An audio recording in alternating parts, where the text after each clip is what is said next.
Welcome back to the TV show, everybody. I am Brian Lee Durfee, author of The Forgetting Moon and The Blackest Heart, both books published by Simon & Schuster's Saga Press. Today I'm going to be reviewing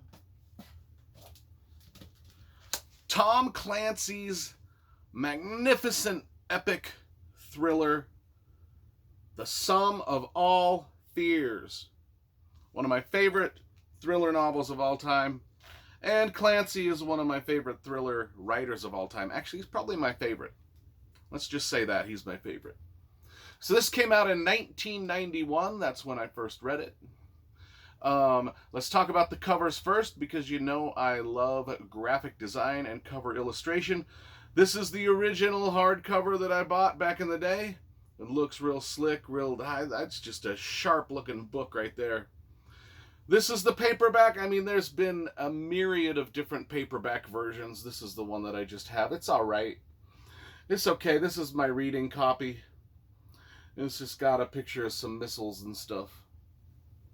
But this is dope. Looks good. Looks good. Let's put this over here and hold this one up for the rest of the show. Looks dope. And then we got the nice spine. And then perhaps the goofiest author photo in the history of author photos, right there. I don't know. We were doing good, and then it turned into an absolute shit show. But, you know, hey, I choose my author photos too, and maybe people think those are goofy. We'll show it to you here. I mean, if I'm going to pick on that guy, I'll pick on this guy. I mean, I'll pick on myself too. That's my author photo.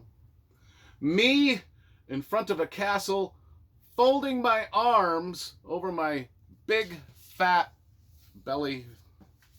I'm a fat, middle-aged man.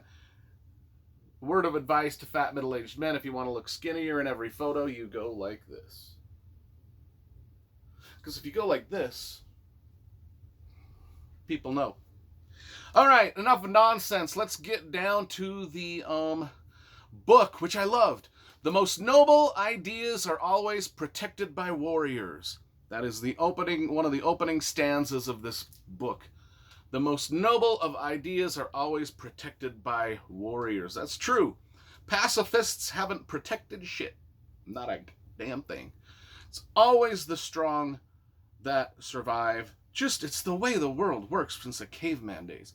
I mean, if we want freedom and democracy, we need warriors to protect it.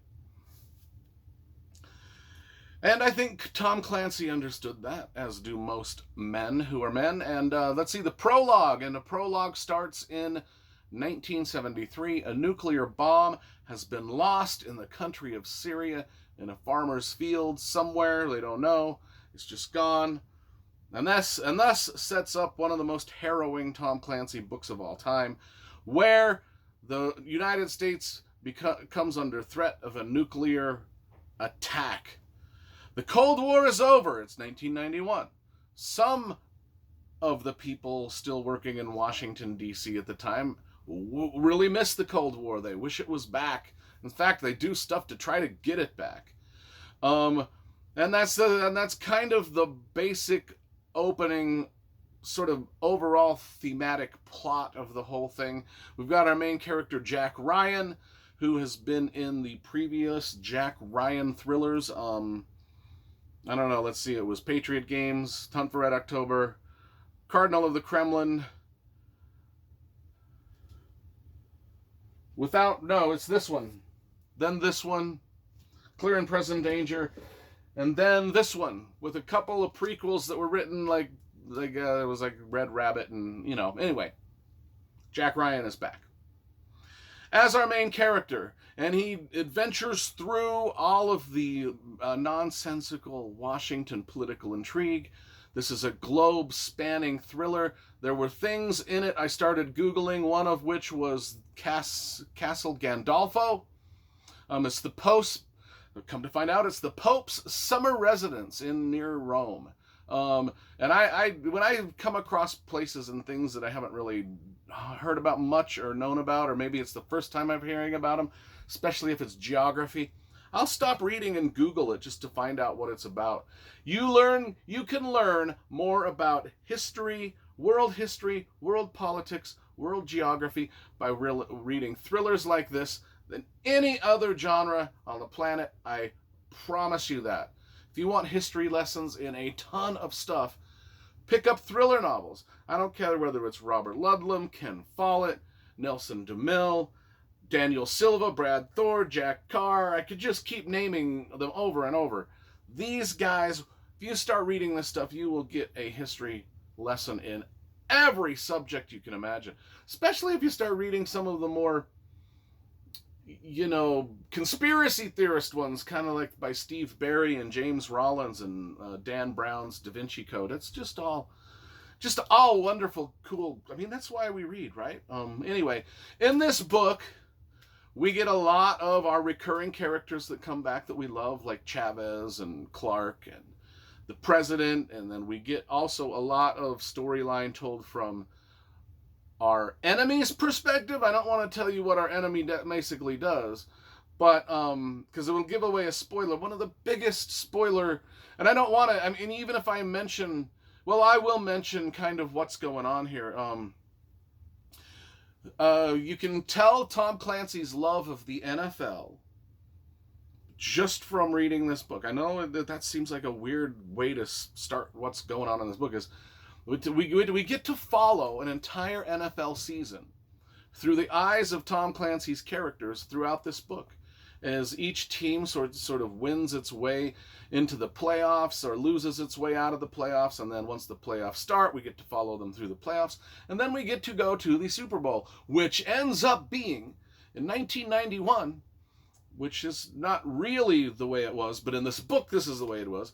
The Super Bowl was the Vikings versus the San Diego Chargers. Minnesota Vikings versus San Diego Chargers. Now, I know Clancy put the Minnesota Vikings in the Super Bowl because that's clearly his favorite team. He almost purchased the Minnesota Vikings back when he was still alive. So, yeah, why wouldn't he put the Vikings in the Super Bowl? Hey, if I'm going to write a book about something like the NFL and there's going to be a Super Bowl scene, you know damn well I'm putting the Raiders in there. Certainly not the Broncos. Anyway, enough of that. So if you want a great globe-spanning thriller that has one of the most devastating twists in the book that comes around about 2/3 of the way through the book, and then the characters have to deal with the aftermath of the book. This is an amazing story. Not only that, but you get 100 pages of just Tom Clancy goes into the making and okay, so every Tom Clancy book, if you're going to be on a submarine or an army tank or a jet fighter, he's going to give you every single detail of that piece of military machinery. This time he concentrates actually on missiles and nuclear weapons because remember, the prologue starts out, there's a nuclear bomb that disappears in the Syrian desert, okay? So he goes into how nuclear weapons were made, how they were thought of, why we thought of making them, why we made them, the history of how they're made, how the chemistry comes together, how different sort of chemicals go together to make a nuclear explosion, what happens from the moment that ignites, millisecond by millisecond, and kilometer by kilometer of how a nuclear explosion expands outward. And I don't know, this is the thing with, okay, just use, writers, just use meters and, don't use meters and kilometers. I don't know, I just use inches, miles, feet, yards. That's what I was taught as a kid. You're confusing me with all the kilometers and millimeters and milliliters and whatever. The metric system, I don't understand it. That's what I'm trying to say. Which I needed to understand it because, I want to know what the aftermath of a nuclear explosion looks like. And he's describing it in, these terms that are not, anyway. I don't know why I got myself so upset over that right now. Anyway, Sum of All Fears. One of my favorite thrillers of all time. I probably did an absolute dog shit job of describing what's going on in this, but I hope you go out and buy it because it's super fucking dope. I love it.